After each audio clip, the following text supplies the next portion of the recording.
ನಮಸ್ತೆ ಎಲ್ಲರಿಗೂ. Terrace garden and recipe. ದಯವಿಟ್ಟು ಹೊಸೂರು ಯಾರು ಫಸ್ಟ್ ಸರಿ ನೋಡ್ತಿದ್ರೆ ಸಬ್ಸ್ಕ್ರೈಬ್ ಮಾಡ್ಕೊಂಡು ನೋಡಿ. ಇವತ್ತು ಸ್ವಲ್ಪ ಹಾರ್ವೆಸ್ಟ್ ಇದೆ, ಅದ್ರ ಬಗ್ಗೆ ವಿಡಿಯೋ ಮಾಡ್ತಾಯಿದ್ದೀನಿ ನೋಡಿ. ಇಲ್ಲಿ ಚೇಪೆಕಾಯಿ ಬಟ್ಟೆ ಕಟ್ಟಿದ್ದೆ, ಅಳಿಲ್ ತಿಂತಾಯಿತ್ತು ಅಂತ ಕಟ್ಟಿದ್ದೆ. ಅದರಲ್ಲಿ ಫುಲ್ ಹಣ್ಣಾಗ್ಬಿಟ್ಟಿದೆ ಒಂದು.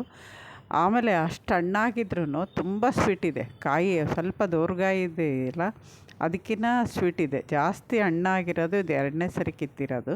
ಯಾವಾಗಲೂ ಸ್ವಲ್ಪ ಕಾಯಿ ಹಂಗಿದ್ದಾಗೆ ಕೀಳೋದು. ಇವತ್ತು ನೋಡಿರಲಿಲ್ಲ, ಅದು ಹಣ್ಣಾಗ್ಬಿಟ್ಟಿತ್ತು, ಕಲರ್ ಬಂದಿತ್ತು, ಆದರೆ ಅಷ್ಟೇ ರುಚಿಯಾಗಿತ್ತು ನೋಡಿ. ಇಲ್ಲೊಂದಿದೆ ಚೇಪೆಕಾಯಿ ಮಾತ್ರ ಸ್ವಲ್ಪ ಜಾಸ್ತಿನೇ, ಒಂದು 4-5 ಗಿಡ ಇರೋದ್ರಿಂದ ಒಂದು ಗಿಡದಲ್ಲಿ ಆದಷ್ಟು ಮತ್ತು ಇನ್ನೊಂದು ಗಿಡದಲ್ಲಿ ಶುರುವಾಗಿರುತ್ತೆ. ಬಿಡ್ದಂಗೆ ಅವಾಗೊಂದು ಇವಾಗೊಂದು ಹಣ್ಣು ಸಿಗ್ತಾನೇ ಇರುತ್ತೆ, ಖುಷಿಯಾಗುತ್ತೆ. ಆನ್ಲೈನಿಂದ ತರಿಸಿರೋದು, ಬೀಜದಿಂದ ಬಂದಿರೋದು ಒಂದೇ ಒಂದು, ಇನ್ನೆಲ್ಲ ಆನ್ಲೈನಲ್ಲಿ. ಆಮೇಲೆ ಒಂದು ಇದರಲ್ಲಿ ತರಿಸಿದ್ದು, ನರ್ಸರಿಯಿಂದ ತಂದಿದ್ದು. ಆಮೇಲೆ ಇಲ್ಲಿ ದಾಳಿಂಬೆ ಗಿಡಕ್ಕೆ ನಾನು ಬಟ್ಟೆ ಕಟ್ಟಿದ್ದೆ, ಅದು ಯಾವಾಗೋ ಅದು ಮುರಿದೋಗಿದೆ ಕೊಂಬೆ, ಅಥವಾ ಏನಾರು ನೀರು ಹಾಕೋವಾಗೋ ಅಥವಾ ಯಾರೋ ತಗಲಿಸಿದ್ರೆ ಅದಕ್ಕೆ ಆ ಚಿಕ್ಕದ್ರಲ್ಲೇ ಅದು ಒಣಗೋಗ್ಬಿಟ್ಟಿದೆ ನೋಡಿ. ಇಲ್ಲಿ ಮುರಿದೋಗಿದೆ ನೋಡಿ, ಅದರಿಂದ ಆ ಕಾಯಿ ಹಂಗೆ ಒಣಗೋಗಿದೆ. ಅದಕ್ಕೇನು ಸಾರ ಸಿಗಲ್ಲ, ಅಲ್ಲಿ ಮುರಿದೋದ್ಮೇಲೆ ಅದಕ್ಕೇನು ಆಹಾರ ಸಿಗಲ್ಲಲ್ವ, ಅದರಿಂದ ಕಾಯಿ ಒಣಗಿದೆ. ಆದರೆ ಅದನ್ನು ಬಿಡಿಸಿ ನೋಡಿದ್ವಿ, ಕಾಳಿತ್ತು, ಆದರೆ ಸ್ವೀಟ್ ಕಮ್ಮಿ, ಸ್ವಲ್ಪ ಹುಳಿ ಹುಳಿ ಇತ್ತು, ಇನ್ನೂ ಚಿಕ್ಕದಲ್ವ ನೋಡಿ. ಇವತ್ತು ಲಾಂಗ್ ಬೀನ್ಸ್ ಕೀಳ್ತಾಯಿದ್ದೀನಿ. ಇದು 2ನೇ ಹಾರ್ವೆಸ್ಟು, ತುಂಬ ಜಾಸ್ತಿನೇ ಆಗಿದೆ. ಆಮೇಲೆ ಸ್ವಲ್ಪ ಬಲ್ತಂಗೂ ಇದೆ. ಮಾಮೂಲಿ ತುಂಬ ಎಳೆಯೋದು ಬಿಟ್ಬಿಟ್ಟು ಮಿಕ್ಕಿದ್ದು ಮೀಡಿಯಮ್ಮು, ಸ್ವಲ್ಪ ಬಲ್ತಿರೋದು ಎಲ್ಲನೂ ಕೇಳ್ತೀನಿ. ಎಷ್ಟು ಬಂತು ಅಂತ ಲಾಸ್ಟ್ವರೆಗೂ ವಿಡಿಯೋ ನೋಡಿದರೆ ನಿಮಗೆ ಗೊತ್ತಾಗುತ್ತೆ, ಎಷ್ಟು ಖುಷಿ ಅನಿಸುತ್ತೆ. ಇದಕ್ಕೆ ನಾನು ಸಪ್ರೇಟ್ ಅಂತ ಪಾಟೇನು ಇಟ್ಟು ಬೀಜ ಹಾಕಿಲ್ಲ. ಮಲ್ಲಿಗೆ ಗಿಡ, ಆಮೇಲೆ ಈ ಕಡೆ ಏನೇನು ಗಿಡ ಇದೆಯೋ ಮಲ್ಲಿಗೆ ಗಿಡ ಸೈಡು ಅಲ್ಲಿ ಇಟ್ಟಿರೋದು ಎಲ್ಲ ಕಡೆ.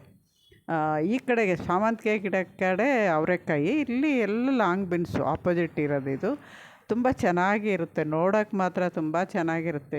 ಇದು ಲಾಂಗ್ ಬೀನ್ಸ್ ಉದ್ದುದ್ದ ಇರುತ್ತೆ, ನೋಡೋಕೆ ಅಲಸಂದೆ ಕಾಳು ಥರನೇ ಇರುತ್ತೆ ಬಲ್ತಾಗ, ಆದರೆ ಅದರ ಟೇಸ್ಟೇ ಬೇರೆ, ಇದ್ರ ಟೇಸ್ಟೇ ಬೇರೆ. ಇದಕ್ಕೆ ಈ ಥರ ಗಿಡಗಳನ್ನ ನೀವು ಯಾವಾಗಲೂ ಹಾಕ್ಕೋಬೋದು, ಇದೇನು ಸೀಸನ್ ಅಂತಿಲ್ಲ. ಲಾಂಗ್ ಬೀನ್ಸ್ಗೆ ಒಂದು ಕಾಯಿ ಬೀಜಕ್ಕೆ ಬಿಟ್ಕೊಂಡ್ರೆ ನಾವು ಪ್ರತಿ ವರ್ಷವೂ ಬೆಳ್ಕೊಬೋದು, ಅಥವಾ ಇದು ಒಂದು ಗಿಡ ಆಗೋದ ತಕ್ಷಣ ಮತ್ತೆ ಇಟ್ಕೊಬೋದು, ಆ ಥರ.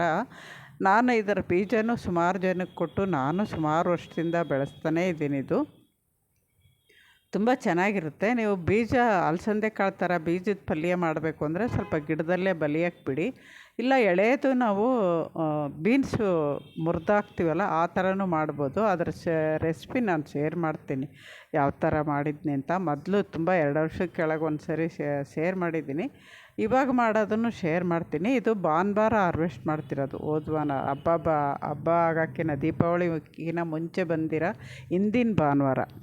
ಅದರಿಂದ ನಿಮಗೆ ಸ್ವಲ್ಪ ಲೇಟಾಗಿ ಹಾಕ್ತಾಯಿದ್ದೀನಿ ವಿಡಿಯೋ ಎಲ್ಲೂ ಸ್ಕಿಪ್ ಮಾಡಿದೆ ನೋಡಿ. ಹೊಸಬ್ರು ಯಾರಾದರೂ ಫಸ್ಟ್ ಸರಿ ಚಾನಲ್ ನೋಡಿದರೆ ದಯವಿಟ್ಟು ಸಬ್ಸ್ಕ್ರೈಬ್ ಮಾಡ್ಕೊಂಡು ನೋಡಿ. ವಿಡಿಯೋಗಳಿಂದ ಸ್ವಲ್ಪನಾದ್ರು ಉಪಯೋಗ ಇದೆ ಅಂದರೆ ಬೇರೆಯವ್ರಿಗೆ ಶೇರ್ ಮಾಡಿ ನೋಡಿ. ಎಷ್ಟು ಬಿಟ್ಟಿದ್ದಾವೆ ಅಂದರೆ, ನಾನು ಇಲ್ಲಿ ಬಳ್ಳಿ ಹಬ್ಸೋಕ್ಕೇನೂ ಇರಲಿಲ್ಲ, ಅಲ್ಲಿಂದ ಇಲ್ಲಿಗೆ ಒಂದು ಕಂಬಿ ಇದೆಯಲ್ಲ ಅದಕ್ಕೂ ಕಟ್ಟಿದ್ದೀನಿ, ಆಮೇಲೆ ಒಂದು ಗಿಡಕ್ಕೂ ಕಟ್ಟಿದ್ದೀನಿ. ಆ ಥರ ಉದ್ದಕ್ಕೂ ಕಟ್ಬಿಟ್ಟು ಅದ್ರ ಮೇಲೇ ಹಬ್ಸ್ತಾ ಇದ್ದೀನಿ. ಯಾಕೆಂದರೆ ಇವಾಗ ಮಲ್ಲಿಗೆ ಗಿಡದ ಕಾಲ ಅಲ್ಲ, ಅದರಿಂದ ಅದಕ್ಕೇನು ತೊಂದರೆ ಆಗೋಲ್ಲ. ಇನ್ನು ಈ ಬೇರುಗಳ ನೈಟ್ರೋಜನ್ ಇರೋದ್ರಿಂದ ಗಿಡಗಳಿಗೆ ಇನ್ನೂ ಹೆಲ್ಪೇ ಆಗುತ್ತೆ.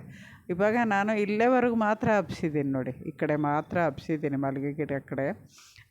ಅದನ್ನು ಕಾಸ್ಮಾಸ್ ಗಿಡ ಕೆಳಗಡೆ ಇದ್ದಾವೆ, ಅದರಲ್ಲೇ ಲಾಂಗ್ ಬೀನ್ಸ್ ಗಿಡ ಎಷ್ಟಿದಾವೆ ಗೊತ್ತಾ, ಅಷ್ಟರಲ್ಲೇ ಚೆನ್ನಾಗಿ ಬಂದಿದೆ. ಯಾಕೆಂದರೆ ನಾವು ಗಾರ್ಡನ್ ವೇಸ್ಟೆಲ್ಲ ಕೆಳಗಡೆ ಹಾಕಿ ರಿಪಾರ್ಟ್ ಮಾಡಿರ್ತೀವಲ್ಲ, ಅದು ಎಲ್ಲ ಗಿಡಕ್ಕೂ ಸಾಕಾಗುತ್ತೆ.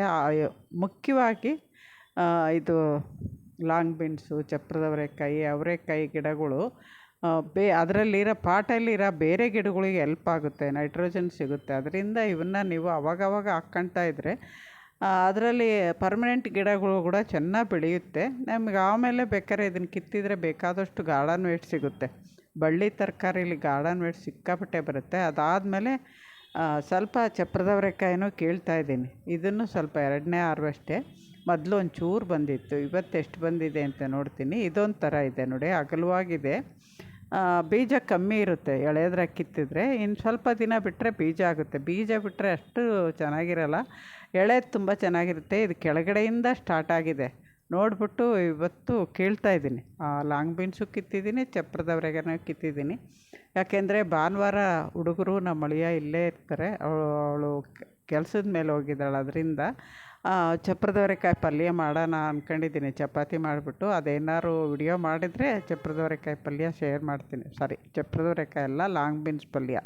ಚಪ್ರದವರೆಕಾಯ್ದು ಇನ್ನೊಂದು ಸರಿ ಮಾಡ್ತೀನಿ. ಇವತ್ತು ಎಷ್ಟು ಬರುತ್ತೋ ಕೇಳ್ತೀನಿ. ಒಂದು ಉಪಯೋಗಿಸ್ತೀನಿ, ಒಂದು ಇನ್ನೊಂದು ದಿನ ಮಾಡೋಕ್ಕಾಗುತ್ತೆ. ನೋಡಿ ಈ ಥರ ಕೇಳ್ತಾಯಿದ್ದೀನಿ. ಇದು ಇವಾಗ ನಾನು ಕೇಳ್ತಾ ಇದ್ದೀನಲ್ಲ, ಆ ಗಿಡ ಫಸ್ಟ್ ಹಾರ್ವೆಸ್ಟು. ಮೊದಲು ಒಂದು ಸ್ವಲ್ಪ ಬಂದಿತ್ತು, ಈ ಗಿಡದ್ದಲ್ಲ. ಇದರಲ್ಲೂ ಅಷ್ಟೇ ಚಪ್ರದವರೆಕಾಯಲ್ಲಿ 3 ವೆರೈಟಿ ಇದೆ. ಇನ್ನೊಂದು ವೆರೈಟಿ ಇದೆ, ಅದು ಕಣ್ಣಿಗೂ ಬೀಜ ಜಾಸ್ತಿ ಇರುತ್ತೆ, ಟೇಸ್ಟ್ ಇರುತ್ತೆ. ಅದು ಹಾಕಿಲ್ಲ ಅನಿಸುತ್ತೆ, ಹಾಕ್ಕೋಬೇಕು ಇನ್ನೊಂದು ಸರಿ. ನೋಡಿ ಎಷ್ಟು ಗೊಂಚಲ ಬಿಟ್ಟಿದ್ದಾವೆ ಅಂದರೆ ನೋಡೋಕ್ಕೆ ಖುಷಿ ಆಗುತ್ತೆ. ಅಲ್ಲೆಲ್ಲ ಹೋಗಿ ನೋಡಿ ಕೀಳಕ್ಕೆ ಮನಸ್ಸೇ ಬರೋಲ್ಲ. ಗಿಡದಲ್ಲಿ ನೋಡೋಕೆ ಅಷ್ಟು ಚೆನ್ನಾಗಿದ್ದಾವೆ.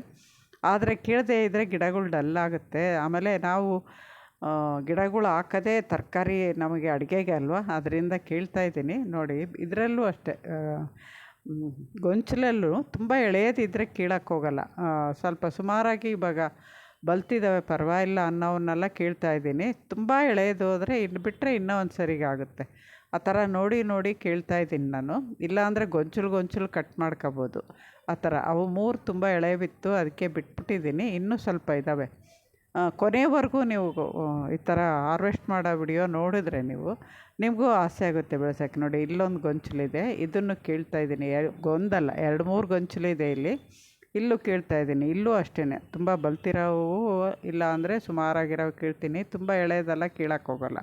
ಇಲ್ಲಿ ಕೆಳಗಡೆ ಗೊಂಚಲು ಅಲ್ಲದೆ ಮೇಲ್ಗಡೆ ಮತ್ತೆ ಹೂವು ಸ್ಟಾರ್ಟ್ ಆಗಿದೆ ನೋಡಿ. ಈ ವರ್ಷ ಮಾತ್ರ ಚಪ್ರದವರೆಕಾಯಿ ತುಂಬ ಚೆನ್ನಾಗೇ ಬಿಟ್ಟಿದ್ದಾವೆ. ನಾನು ಇನ್ನೂ ಏನು ಲಿಕ್ವಿಡ್ಗಳು ಹಾಕಿಲ್ಲ, ಸ್ಪ್ರೇ ಮಾಡಿಲ್ಲ, ಏನೂ ಇಲ್ಲ. ಅವರೆಕಾಯಲ್ಲಿ ಮಾತ್ರ ಒಂಚೂರು ಹುಳ ಇದೆ. ಚಪ್ರದವರೆಕಾಯಲ್ಲಿ ಒಂದು ಹುಳ ಇಲ್ಲ, ನೋಡಿದೆ ನಾನು. ಲಾಂಗ್ ಬೀನ್ಸಲ್ಲೂ ಅಷ್ಟೇ, ಚಪ್ರದವರೆಕಾಯಲ್ಲಿ ಅಷ್ಟೇ ಹುಳ ಇಲ್ಲ. ಇದನ್ನು ಅಷ್ಟೇ ಬೀಜ ಮಾಡ್ಕೊಂಡು ನಾನು ವರ್ಷ ಒಂದು 4 ಕಾಯಿ ಇಟ್ಕೊಂಡಿರ್ತೀನಿ. ಜಾಸ್ತಿ ನಮ್ಗೆ ಅಕಸ್ಮಾತು ಈ ನೇಚರ್ ಹೆಂಗೆ ಅಂದರೆ, ನಾವು ಇಷ್ಟಪಟ್ಟು ಬೆಳೆಸೋ ಗಿಡ ನಾವು ಅಕಸ್ಮಾತ್ ಬೀಜ ಮಾಡದೇ ಇದ್ರೂ ಎಲ್ಲೋ ಒಂದು ಕಾಯಿ ನಮಗೆ ಕಣ್ಣಿಗೆ ಕಾಣ್ದಂಗೆ ಒಂದು ಒಣಗಿರುತ್ತೆ. ನಾನು ಪ್ರತಿ ವರ್ಷ ಇದನ್ನು ಗಮನಿಸಿದ್ದೀನಿ.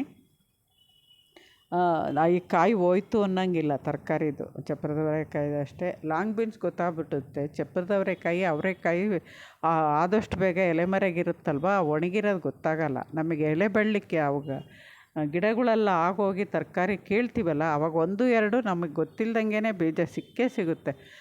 ನಾನು ಅವನ್ನ ಇದು ಬೀಜಗಳು ನೀವು ಹೊರ್ಗಡೆನೇ ಇಟ್ಕೊಂಡ್ರೆ ಹುಳ ಬರುತ್ತೆ. ವರ್ಷದವರೆಗೂ ಇಟ್ಕೊಂಡ್ರೆ ಹುಳ ಬರುತ್ತೆ. ಅದರಿಂದ ನಾನು ಏನು ಮಾಡ್ತೀನಿ, ಒಂದು ಪ್ಲಾಸ್ಟಿಕ್ ಬಾಟ್ಲಿಗೆ ಹಾಕಿ ಫ್ರಿಜ್ಜಲ್ಲಿ ಇಟ್ಬಿಡ್ತೀನಿ, ಡೀಪ್ ಫ್ರಿಜ್ಜಲ್ಲಿ. ಅಲ್ಲಿ ಇರುತ್ತೆ ಅದು. ವರ್ಷದ ಮೇಲೆ ನಾವು ಆ ಟೈಮ್ ಬಂದಾಗ ತೆಗೆದ್ಬಿಟ್ಟು ಒಂದಿನ ಸ್ವಲ್ಪ ನಾರ್ಮಲ್ ತಣ್ಣಗಿರುತ್ತಲ್ವ, ಒಂದು ನಾರ್ಮಲ್ ಬರೋವರೆಗೂ ಇಟ್ಬಿಟ್ಟು ಆಮೇಲೆ ಬೀಜ ನಾಟಿ ಮಾಡ್ಬೋದು. ಈ ಥರ ಮಾಡ್ಕೊಂಡು ನಾನು ವರ್ಷ ಆ ಬೀಜ ಹೋಗ್ದಂಗೆ ಕಾಪಾಡ್ಕೊಂಡು ತರಕಾರಿ ಬೆಳೀತಾಯಿದ್ದೀನಿ. ಚಪ್ರದವರೆಕಾಯಿ ಅಂತೂ ತುಂಬ ಚೆನ್ನಾಗಿರುತ್ತೆ. ಪಲ್ಯ ಮಾಡ್ಬೋದು, ಸಾಂಬಾರು ಮಾಡ್ತಾರಂತೆ. ನಾವು ಜಾಸ್ತಿ ಪಲ್ಯನೇ ಮಾಡೋದು. ಒಂದೊಂದು ಸರಿ ಹಸಿ ಖಾರ ಹಾಕ್ತೀವಿ, ಒಂದೊಂದು ಸರಿ ಹಸಿಮೆಣ್ಸಿನ್ಕಾಯಿ ಹಾಕ್ತೀವಿ, ಒಂದೊಂದು ಸರಿ ಮಾಮೂಲಿ ಕೆಂಪು ಖಾರ ಅಂತೀವಲ್ಲ, ಒಣಮೆಣ್ಸಿನ್ಕಾಯ್ದು, ಅದನ್ನು ಹಾಕ್ತೀವಿ. ಈ ಗೊಂಚಲಲ್ಲೂ ಅಷ್ಟೇ ನಾನು ಬಲ್ತಿರೋ ಮಾತ್ರ ಕಿತ್ತಿದ್ದೀನಿ. ಅದಾದಮೇಲೆ ನೋಡಿ ಇದೊಂಥರ ಇದು ಸಣ್ಣ ಉದ್ದಕ್ಕಿರುತ್ತೆ, ದಪ್ಪ ಇರುತ್ತೆ, ಬೀಜನೂ ಇರುತ್ತೆ ಇದರಲ್ಲಿ. ಇದು ಇವಾಗ ಸ್ಟಾರ್ಟ್ ಆಗಿದೆ. ಇದು ನನಗೆ ಸುಮಾ ಅವ್ರು ಕಳಿಸಿದ್ದು. ಇದನ್ನು ಕೂಡ ಹಂಗೆ ವರ್ಷ ಪೂರ್ತಿ ಕಾಪಾಡ್ಕೊಂಬಂದಿದ್ದೀನಿ ಅವ್ರು ಕಳಿಸ್ದಾಗಿಂದ ಇವತ್ತಿನವರೆಗೂ. ಅದು ಅಲ್ಲದೆ ಬೇರೆಯವ್ರಿಗೆ ಭಾಗ್ಯಮ್ಮ ಅಂತ ಹೇಳ್ತೀವಲ್ಲ, ಅವ್ರಿಗೂ ಕೊಟ್ಟಿದ್ದೀನಿ ನಾನು. ಆಮೇಲೆ ಮಹೇಶಂಗೆ ಕೊಟ್ಟಿದ್ದೀನಿ. ಇನ್ನು ಕೇಳಿದವ್ರಿಗೆಲ್ಲ ಕೊಟ್ಬಿಟ್ಟು ನಾನು ಒಂದು ಸ್ವಲ್ಪ ಬೀಜ ಇಟ್ಕೊಂಡಿರ್ತೀನಿ ವರ್ಷ. ಈ ಸರಿ ಬೇಗನೆ ಹಾಕಿದ್ದೀನಿ. ನಾನು ಹೇಳಿದ್ದೀನಲ್ಲ, ಇದನ್ನು ಸ್ವಲ್ಪ ಬೇಗನೆ ಹಾಕಿದ್ರೆ ಚಳಿಗಾಲಕ್ಕಿಂತ ಮುಂಚೆ ಗಿಡ ಚೆನ್ನಾಗಿ ಹರಡ್ಬಿಟ್ಟು ನಮಗೆ ಕಾಯಿ ಜಾಸ್ತಿ ಬಿಡುತ್ತೆ. ನೋಡಿ ಇಷ್ಟೊಂದು ತರಕಾರಿ ಸಿಕ್ಕಿದೆ. ಗ್ರೀನಾಗಿರೋದು ಅಲಸಂದೆಕಾಯಿ, ಸ್ವಲ್ಪ ಲೈಟಾಗಿರೋದು ಇದು ಲಾಂಗ್ ಬೀನ್ಸು, ಇನ್ನು ಮಿಕ್ಕಿದ್ದು ಚಪ್ರದವರೆಕಾಯಿ. ಇಷ್ಟು ಸಿಕ್ತು. ನಾನು ವಿಡಿಯೋ ಮಾಡ್ತಿದ್ದೆ, ನನ್ನ ಮಗನೂ ವಿಡಿಯೋ ಮಾಡಿ ನಂಗೆ ಕಳಿಸ್ತಾ. ನಾನು ವಿಡಿಯೋ ಮಾಡೋದು ನೋಡಿ ಅವನಿಗೂ ಖುಷಿ ಆಯಿತು. ಆಮೇಲೆ ಅಷ್ಟು ತರಕಾರಿ ನೋಡಿ ಇಷ್ಟೊಂದು ಸಿಕ್ತಾ ಅಂತ ಅವನೇ ಆಶ್ಚರ್ಯ ಪಡ್ತಾ ಇದ್ದ. ನೋಡಿ ಇದು ಗ್ರೀನಾಗಿದೆಯಲ್ಲ, ಇದು ಅಲಸಂದೆಕಾಯಿ. ನಮಸ್ತೆ, ಇನ್ನೊಂದು ವಿಡಿಯೋದ ಸಿಗ್ತೀನಿ.